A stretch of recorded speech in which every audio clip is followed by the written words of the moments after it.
Hello, everyone. Welcome to the Q&A. So we see now the first 20, 30 people already dropping into the Q&A.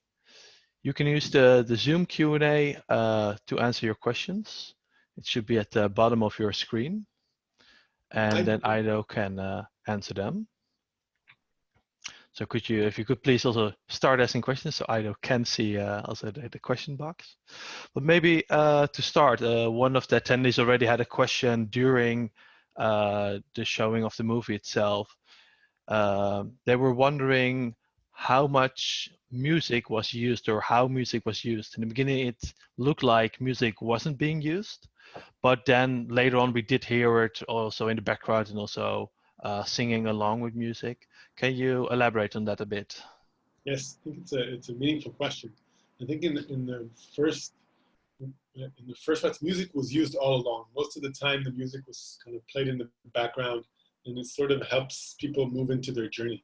And you can play different types of music, and it sometimes can depend on where people are at with their process. I think in the movie there are two kind of interesting moments when I work with Nahum, the person in the movie, and there's a part where I play a song for him, and it's an irregular use of music in the movie. And the song actually, the words of the song, at some point, the singer she asks, she says, "Why do you suffer so much? Why do you laugh like a bird that's jailed in a cage?"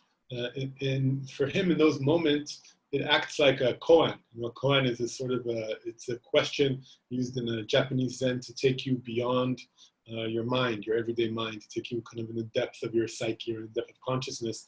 And then he sort of an answer comes up, and he suddenly kind of jumps up and says, "I understand." He says, "You know, all my life I've been around. People love me, and I understand that the solution is to be loved. It's to love. Is to love other people." So the music in that part is used in a very sort of different way. There's another part where he's kind of singing along in front of the mirror, and in that part, it was for him sort of like it was the first time since more than a decade that he looked himself in the mirror and he saw himself smile, and he could connect with himself, and he didn't feel shame for who he was. And then I played for him. It's the Jewish morning prayer where you basically say, "Thank you, God, for giving me my soul." You know, as we wake up in the morning, our soul comes back. You know, from being in night, it's one with the divine, and as we wake up, um, thank you for returning my soul. And it was as if his soul returned. So I think the music was in a way echoing something that was moving inside him. At other times, you know, you could play intense music when maybe anger comes up, intensive music or drumming, and you can use them also in other ways. Thank you. So we saw that the participants and 8 out of 10 weren't using any pharmaceuticals after the sessions and after the movie was made. Do you know how the participants are doing now? Is there a more long-term follow-up? You know, Nahum, the person that you see me working with, he actually, I'm also a trainer for Hakomi, which is a body mind oriented psychotherapy. So he went and started the training, and he's now a therapist Hmm. himself. So he's really committed to his inner work, and he's grown a lot since, and he's really committed to learning. So he's become a psychotherapist. We had there is a 1 year follow up, of course, within the MDMA PTSD research that says that people are the results remain constant. There's usually no backfall, but we haven't had much contact over the years with the other folks that you see in the movie. Thank you.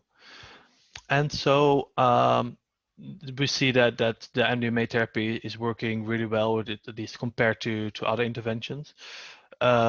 But Jerome asked that there were people that didn't respond to the treatments. Why do you think this therapy was maybe unable to help them or help them sufficiently? Hmm. Were there people that did not respond to the treatments? You know, the people that we worked with, I think everybody responded to the treatment. And in Israel, actually, there were two sort of waves to the trials, and one wave started back, I think, in 2009, and the research was stopped because there was no improvement. But there was no improvement only on formal measures. When you measure their PTSD symptoms after the end of the whole sequence of treatment, it didn't go down. But if you went and asked the people themselves, actually they benefited from the treatment. And you can see within the movie, there's one guy, the guy that was an ambulance driver. It's in black and white. He's actually from before the phase 2 trials that went into the phase 2 for MDMA PTSD. He's the sort of a former trial, and he didn't go down on his PTSD symptoms, but he got better. So I think it depends on how you work with people, and depending on how you work and what's the treatment model, people may benefit more or less. I think that there's some people, I've heard that they get like a big headache or something like that, and they never actually go into journey space. So for them, it doesn't work so much. But all the people that I've treated in phase 2 and phase 3, and I know in the sites in Israel, all have had meaningful experiences, even if not necessarily went down so much on their PTSD symptoms. Yeah, thank you for clarifying that. I think that's also important to know that maybe not everyone is under that clinical line, but for everyone it has had, and it has been an experience. So I have a question here from Jan Willem about the therapeutic approach. It seemed, at least on video, to differ quite a bit between sessions, some being more laissez-faire, some more cognitive behavioral therapy-like. And also a question from Joel about how your role was in these sessions. How much was there in interaction, or how much was it just affirming them? I hope it's good of me to combine this question.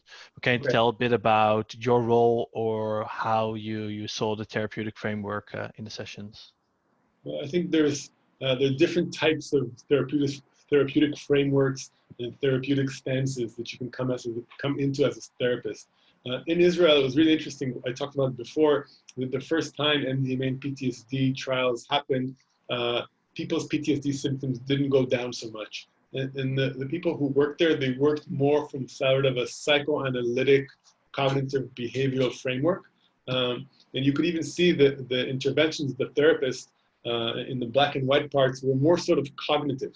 She was talking with him, whereas the model that we now use within MAPS is more a humanistic model that it's more about grounding yourself as a therapist in the sense of presence, presence that you're embodied in your body and your emotions in present moment.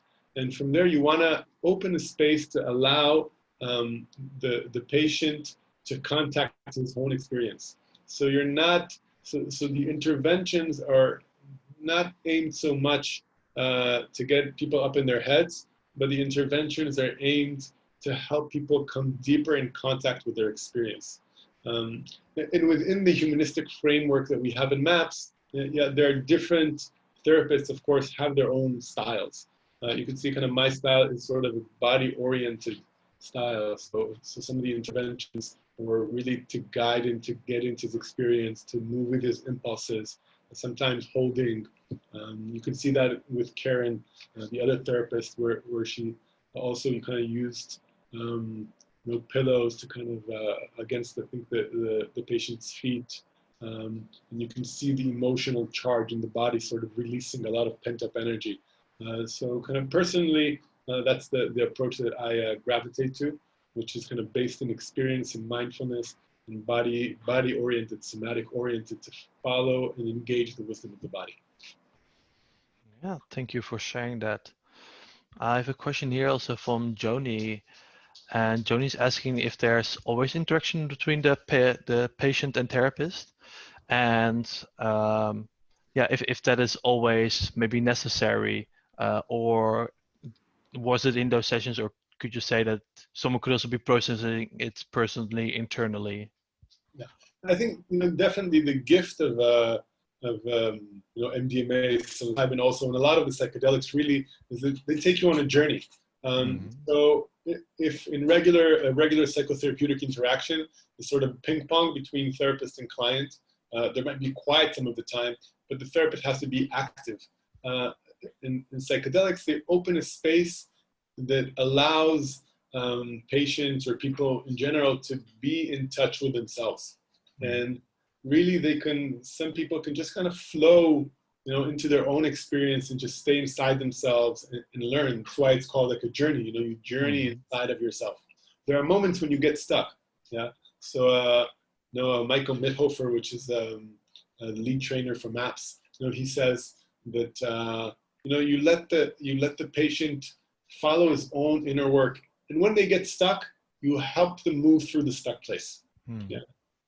So that's kind of the spirit, is to trust the organicity. In the Komi, we call it organicity, or the healing, inner healing intelligence. That really, it guides the process. We help along. Yeah, and then Giorgio also wants to know about that touching. Is that something that is discussed beforehand? I assume so. But can you tell me maybe a bit more about the therapeutic boundaries also? Yes.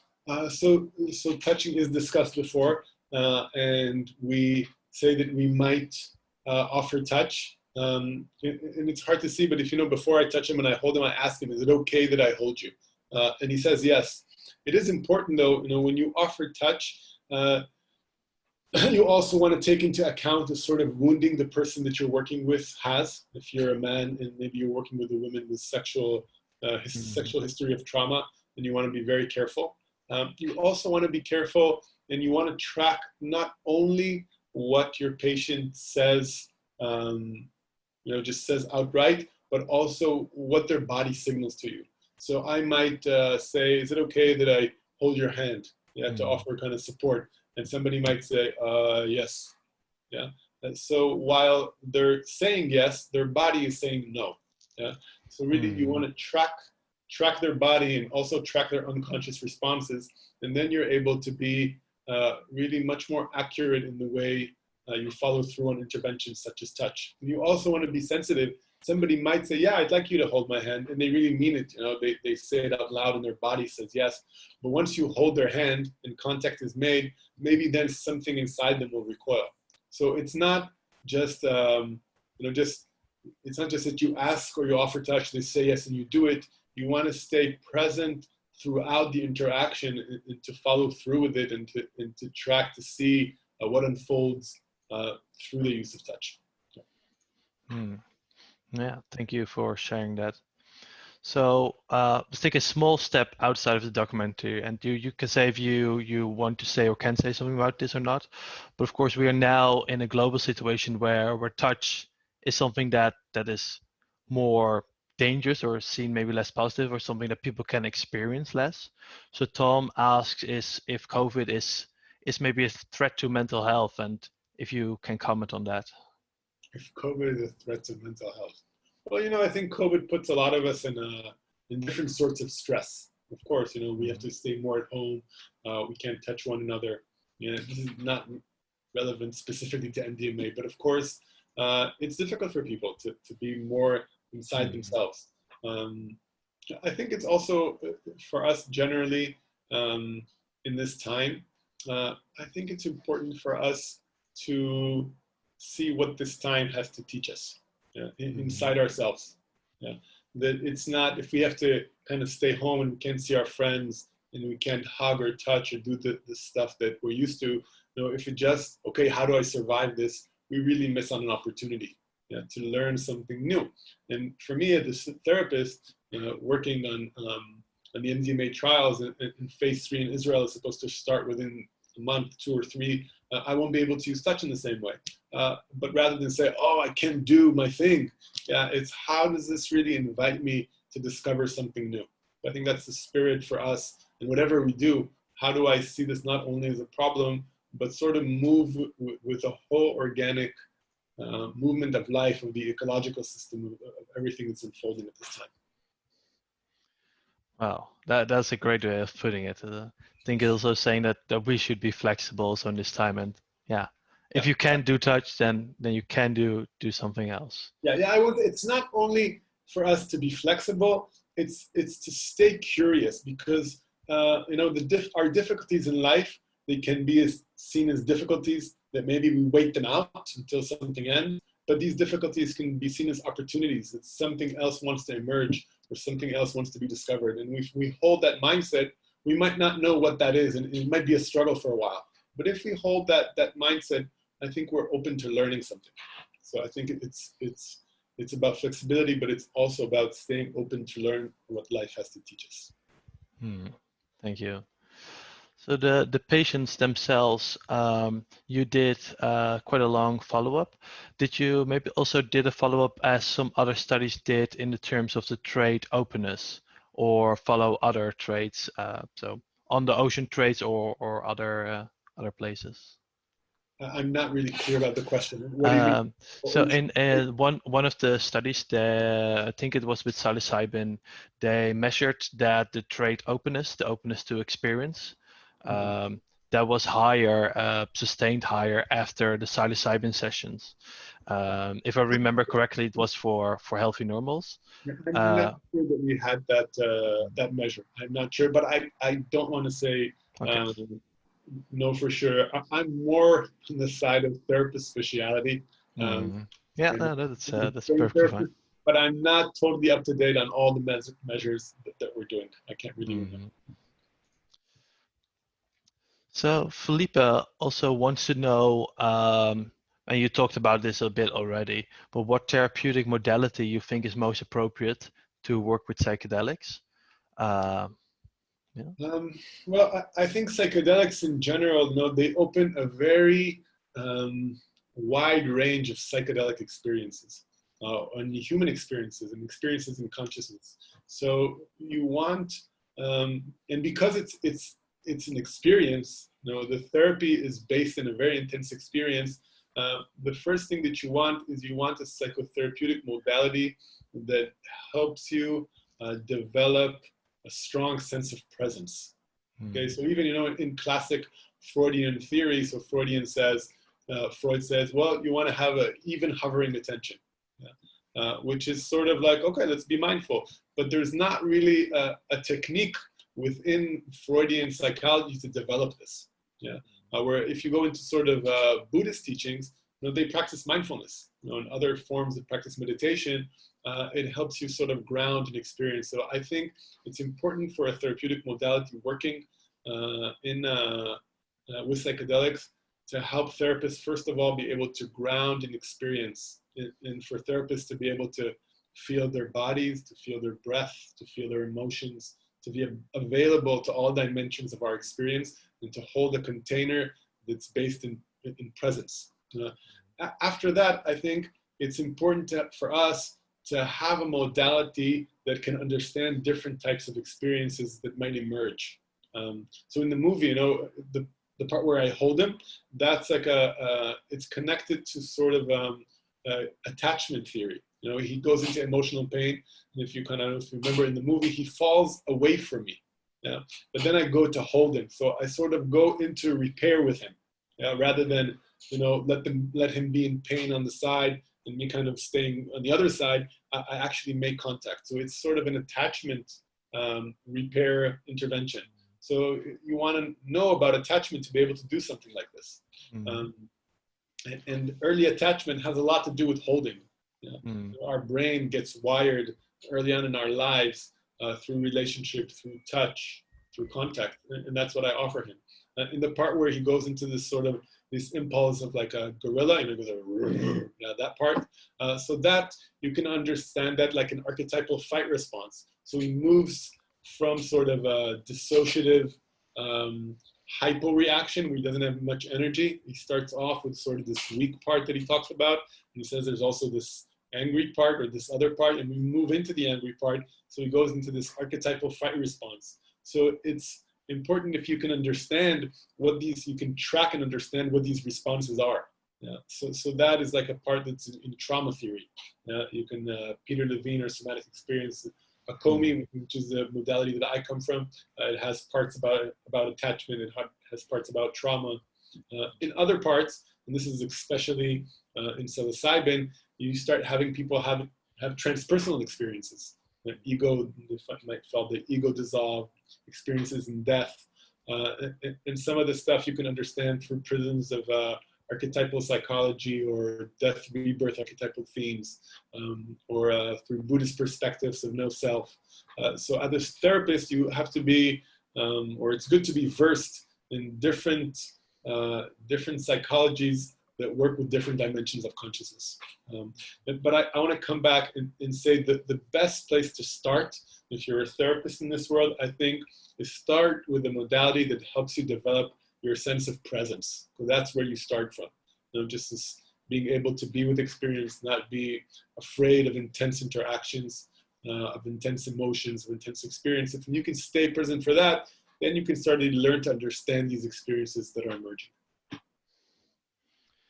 Yeah, thank you for sharing that. And if we look at, you mentioned the different ways of looking at the session at being a therapist. You mentioned that you come from a Hakomi background. Is there anything specific that you would say that maybe future therapists that are watching this say you should study this maybe within a formal study, and or what they maybe can or should do themselves in terms of meditation, in terms of being present in another way? Is there any advice you would give to future generations? Yeah, I think having a meditation practice is very important. It helps you sort of develop a sense of presence. It can also be good for, some people meditation is not their way. Somehow it doesn't work for them. So for those people, they can enter it through movement, through practices like 5 rhythms or open floor. I know in Europe there's open floor, continuum movement. It's different modalities that help you develop a sense of presence through movement. So either you go through a meditation sort of track, Buddhist meditation is what I know best, sort of Zazen or Vipassana, or through movement you can enter. And then specific psychotherapeutic modalities, I think Hakomi is wonderful. I'm biased being an Hakomi therapist and trainer, but I think it gives you basic ways of how to engage experience, how to recognize attachment, wounding, different developmental wounding, trauma wounding. And then after that, it's also good to study sort of maybe some Buddhist philosophy and archetypal psychology, or Jungian psychology. That's what I've done, and I find that it sort of covers a lot. And these things, you can kind of find different modalities that connect these worlds together. So there's something in somatic experiencing that sometimes work even with archetypal dimensions or process work. Arnie Mendel's process work is sort of connects somatic work with archetypal imagery work. So I think these modalities are really good to kind of enter the psyche. Yeah, thank you for sharing that, and I hope that some future therapists are inspired to do their own work or to know what direction to take. Yeah, And no, it does also. I think one thing that I would like to say about that, as psychedelics are entering sort of medicine, there are kind of forces in medicine. They go for through insurance, and it has to be sort of the 10 meeting. 10 meeting and we're done. Sometimes we want a fast process. Yeah, we want everything to be done quickly. We'll give them psilocybin and it'll be over. Yeah, or we'll do something short and it will be over. And our souls, our psyche, and we each know it from experiencing ourselves, are so complex.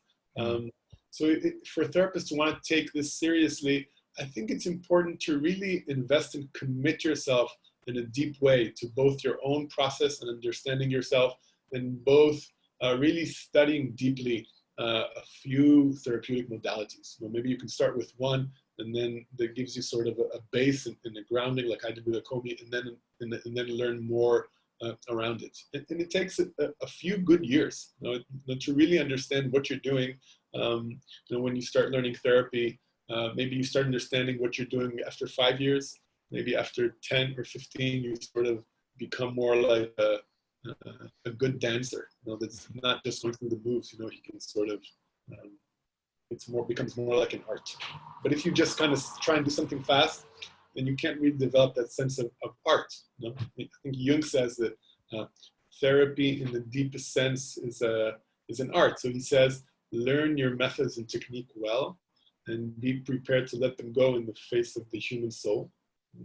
And the therapy or the medicine arts have always really been an art form. Yeah, I think that that lesson applies to different places. Of you have to know the basics, but you also have to know when to let it go and when to adjust. You are quite experienced now with giving this therapy and therapy, of course, in general. But are there questions, and this is what Duncan asked, are there questions that you have left, things that you still wonder about and maybe can't explain yet? Questions that I wonder about and I can't explain. Well, I can't say that, not as doubts, but I'm always sort of curious and open, I think like Jung says, learn your methods and techniques well, but be prepared to let them go. So I think I'm I'm trying to remain open and really meet people where they are, where they are in their processes, and be open to the different ways that people heal, in different ways their unconscious unfolds. So I think it's it's sort of like in Zen they say Zen mind, beginner mind. So rather than be maybe doubtful, I try and keep a beginner's mind when I meet people and work with them. And I'm always discovering new things. I stay curious and interested. That is great to hear. So I think we have time for about 2 more questions, and then we'll wrap it up. One question that someone had is that within recreational use, Martina says that it may often not lead to these positive effects, and it's of course what? There aren't always these positive effects for people recreationally using MDMA. What is these positive effects? So from the therapy, the people had way lower scores on their depression. But if people use it recreationally, and of course, people using recreationally could be anyone from we would say a healthy normal to someone who's maybe also depressed. But they don't always, or don't in these large numbers, as far as we know, lead to these large effects that people go from very depressed to not depressed anymore. Or as Ben Sessa showed us this morning, drinking, I think it was over 200 drinks a week to, going to about 10, 15 on average. So can you give a bit of an explanation why this has such a large effect, and why if someone uses the same chemical substance in recreational use, it doesn't? Yeah, well, I'd say that set and setting is sort of the basics of this work. So what your mindset is, and what your setting is. Where are you? You may want to have a mindset or intention to heal yourself, but then you go to a party and everybody's dancing around you. You're not really available to be with yourself. So you might have the right intention, but it's not the right place to do it. Yeah. It works well when you're focused on your intention and you create a setting which is a healing setting for us. That's what we try and do in this research. We create a healing setting and we're clear about our intentions, and then our psyche, it feels safe. The deeper parts of us feel safe to unfold themselves, because something inside us knows that we've created a healing environment for it to unfold. When you take MDMA in a party, so what, if nothing goes wrong, because sometimes it can be traumatic for people if they're not planning for something traumatic to come up, and it does. But if it goes well, their heart opens, but rather than taking this sort of open heart sense of acceptance and looking inside, they take all the heart energy and they connect with other people. So in the moment, they might have a wonderful experience because they connect with other people, but they haven't necessarily learned anything about themselves because they don't turn inside with them. So the gift of MDMA, for example, is that you have this sort of opening in consciousness where you accept what comes. Yeah. And there's more love sort of a sense of love. And then with that energy, you can either take it outside, and then you can hug somebody and you'll be very happy for 4 hours, or you can take the energy inside, and then all these parts of you that usually you push away and you don't accept, you accept them. And then when you accept something, you can understand it much better. So stuff starts moving in you.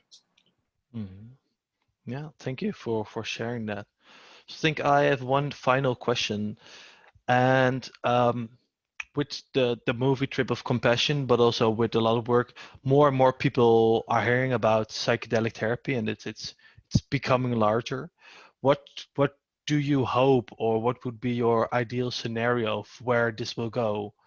Well, I think that what I'm personally hoping for, I'm hoping that that it will help transform our healthcare system. That's like my big hopes. The first step, that slowly, as as therapists, that for the first time, if they want to be therapists in this, they can take MDMA in a safe environment that's monitored. People who come from mainstream medical mental health, they're willing to have an experience that they weren't willing to have before. And it really opens them up. And as it opens them up, they feel revitalized and they feel inspired that healing can happen. We had somebody that was in Ber Yaakov, where we did the experience. He started off, he was skeptical. I think he was on the medical team, and he was pretty skeptical. He came from a CBT background. And in Ber Yaakov, we're now in the process of starting a psilocybin study for depression. So he was on the IRB team. The IRB team is the team that approves within the mental health hospital the researches. And he was very skeptical, but after being through the phase 2 MDMA and seeing all the transformation, he was sitting in the IRB, and he was in his 60s, and he says, I've seen this happen. People come in and they come out and they're healed. I've never seen anything. This works, And for somebody like him that's been in the system for so long, to have this sort of sense that really we can help people and transform them, I think it has the potential not only for transforming people, but transforming mental health. That mental health can be something that is not only in the first steps, it'll be for people who are depressed or people suffering from PTSD, but really there's so many normal neurotic people like all of us that can use healing and growth. And I hope that mental health will be a mental health that looks at the health of society at large. And as people working in mental health will be helping people not only heal from wounds, but grow. And I think that's what our culture needs and our ecosystems need. We need people who are not so wounded and normal, having a vision for life, for a healthy life. And I think psychedelics can offer this. This is sort of my wide vision hopes, that we can be, as mental health practitioners, something that help people go into this wider vision of healing in life. Thank you so much for being here this evening. Thank you for making the movie available for us to watch. For all the participants that are here, I know a friend that's also attending but hasn't watched it yet. Tell them to watch it on Saturday morning, Saturday afternoon. And then for everyone, this was it for tonight. You can go to the app to chat with everyone. Maybe some of our team members will still help you answer some questions that we couldn't touch upon just now. And thank you so much, and everyone have a great night. Bye-bye. Thank you, everybody.